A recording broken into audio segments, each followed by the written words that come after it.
What was your paranormal experience? My father died less than 6 months after my daughter was born. She was not a good sleeper for her first year or so, waking up screaming and crying at all hours of the night. My wife and I would trade times getting up to soothe her. One evening not too long after my father passed, I was having a dream that my daughter was screaming in her bedroom. In the dream I got up and went to her room. But before I got there my dad came out of the room and just said, "She'll be okay," and kept walking away, and the crying stopped. I shot up and saw the baby monitor screen was on. It was on sound activated mode, so the screen only comes on when a sound hits over 60 dB and goes off after 3 minutes of quiet. I get up and check and she's fine and sleeping. A little shaken. It took me a bit to get back to sleep. I tell my wife about the dream in the morning. She told me she heard her crying, but thought I'd gotten up to calm her. Still a vivid memory in my mind nearly 3 years later, seeing my younger looking dad coming out of her room.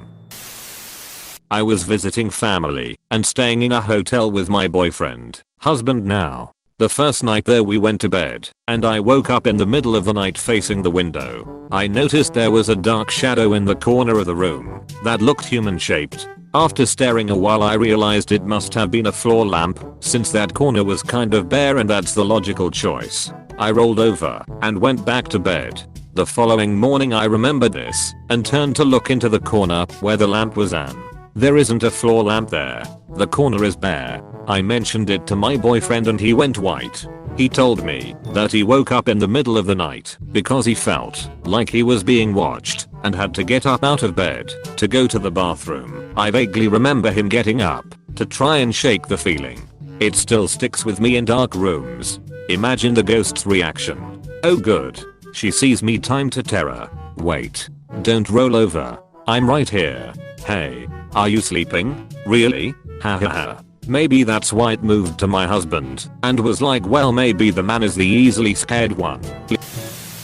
My husband and I stayed at a super old hotel in Santa Fe, NM. At the time I did not really believe in paranormal things / ghosts, mainly because nothing had ever happened to me. The old room we were staying in had this decorative wooden chair that had a slanted seat. I took note of the slant because I wound up putting my computer bag on this chair and felt comfortable doing so. I'm super careful with my electronics, and the slanted seat made it so my back slid all the way back into the back of the chair so it couldn't fall. I also hung a nice new dress on the back of the chair.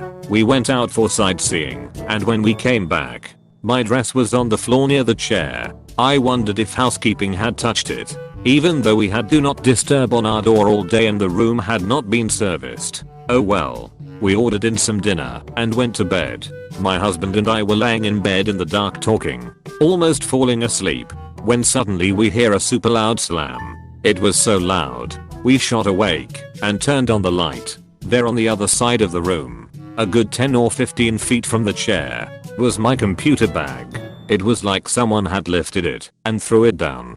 There's no way it just fell off the chair that far away, and the chair seat was slanted backwards toward the wall. It would be hard for anything to just fall off it, especially forward and 15 feet away, and it was a slam to the ground. I was so terrified, but my husband just shrugged like, I guess this place is haunted like a lot of places in Santa Fe. Guess the ghost doesn't like stuff on its chair. I demanded we sleep with the light on. I didn't even have the courage to check if my computer was okay until the next day. The next morning my husband asked the front desk if the hotel was known to be haunted, and the guy just laughed and said, "Oh what? Did you see the little girl?" I had a friend who was very sick at the hospital this past spring, not COVID, but sepsis from an operation on his back. I went to bed, and in that in-between stage, where you're not awake and not quite asleep, I could sense him standing by the side of my bed. We said a few words to each other, and then he hugged me. When I woke up the next morning, I found out that he'd passed not long after I'd gone to bed. Many people would say it was just a dream, but I know better in my heart. I felt that he was actually there, and I felt the hug. He was one of the most caring and inspiring people that I'd known, and it was just like him to say goodbye to the people who loved him. Oh my goodness. Do I have something for this? I'm going to cheat a bit. This was not my experience, but my dad's, and what he has experienced in his life regarding this is far more interesting than mine. So strap yourselves in, cause it's going to be a long one, and let me tell you about his old farmhouse, aka the spooky house. Now for context, my dad grew up on dairy farms with his parents, who worked for a guy who owned multiple farms, so they would hop around to different farms and manage them, so to speak. Also, we live in Australia. Anyway, while my dad was in his late teens to early 20s, they lived in this house that eventually became known as the spooky house to him and his parents, and this what they experienced while living there. The house was known to have a very foreboding feeling to it, like something was always off and you couldn't put your finger on it. Floor was made out of old wood that had little notches in it, and Nan, Dad's mum, put little stoppers in them to fill the holes. A lot of the time they would wake up in the morning and find that all of the stoppers were pushed up from underneath the house. Dad said they had these giant hippie beads hanging in the doorways, so big and heavy that it would have to be a big gust of wind to move them. He lost count how many times he would get up early for work or such and find them swaying, like someone walked through them, but when he checked the bedrooms, everyone was asleep. I remember Dad telling me that it slowly got worse over time, like the house didn't want them there or something. At one point Nan contacted a psychic to see if they could make it better or calm it down. Well, the psychic wouldn't even get out of her car and come up the driveway, absolutely refused to come inside the house. Nan was left flabbergasted and asked what she could do. The psychic told her to move house and drove off. Dad said not long after that these things would start stalking the house. To this day he has no idea what they were, and he doesn't really want to know. Nan would come out in the morning, find that the ground was pressed down or trampled around the house, especially where the windows are. Her peg basket on the clothesline would be ripped to shreds and bits of it spread around. Dad said she would get the shits cause she had to keep buying new ones, haha. It started to get more serious when Dad would be woken up by scratching at his window.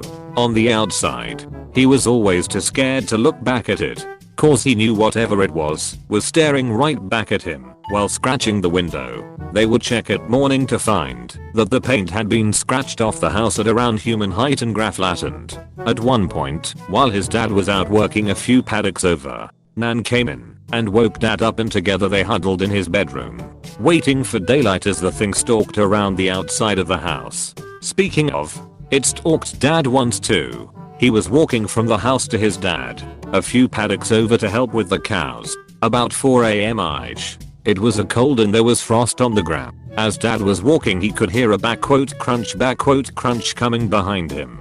So he stopped, and it stopped too. Dad was like huh, and started walking again.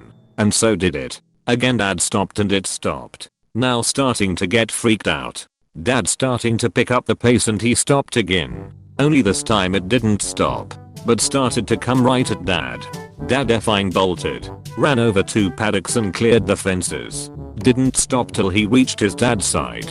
Whenever Dad's parents left for a couple of days and he had the place to himself, Dad would host rave parties with his friends. They had the run of the house and could sleep wherever they wanted, but all of them always end up huddling up in one room when they went to sleep. One time it was just Dad and his cousin over. They played a game of pool and drank. At one point around midnight, the both of them were sitting around and heavily drink. A dark figure appeared and said go to bed. Dad said he was pissed drunk and thought back why the hell not, and they went to bed. The next morning they woke up to find the game of pool that was left unfinished put away, and his cousin asked who that person was that was standing over their beds watching them sleeping. But Dad didn't remember that part. Anyway, there's more to that house that I can tell, but this is getting to be a very long post, haha, sorry about that. I will say though that Dad and his parents moved out and someone else eventually moved in. Not long after that, the house burned down. Dad didn't know what caused the fire, but he was sure as F happy about it. This honestly reminds me of those stories about people living in attics or under houses, like some hobo trying to do creepy to scare off the homeowners. Maybe one day he got fed up with the noise your drunk dad and cousin were making and told them to go to bed so he could get some shut eye.